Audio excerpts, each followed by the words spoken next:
খুলনা নগরীতে গৃহবধূ খুন, হদিস মিলছে না ব্যাংক থেকে তোলা টাকার, ছেলে উধাও।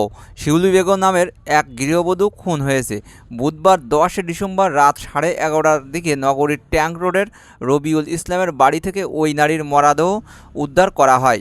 নিহত গৃহবধূ মোহাম্মদ সালাউদ্দিন খানের স্ত্রী। তিনি ওই বাড়ির ভাড়াটিয়া ছিলেন।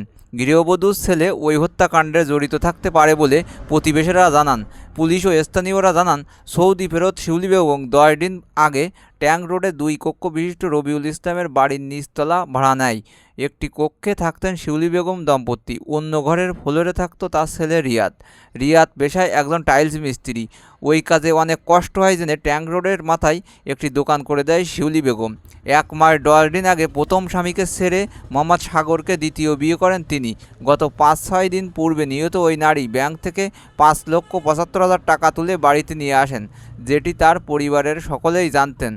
আর বন্ধুরা, তোমাদের যদি এইসব ভিডিও ভালো লেগে থাকে তাহলে আমার চ্যানেলটা সাবস্ক্রাইব করতে ভুলবে না, সাথে লাইকও দিও। ভালো থাকো।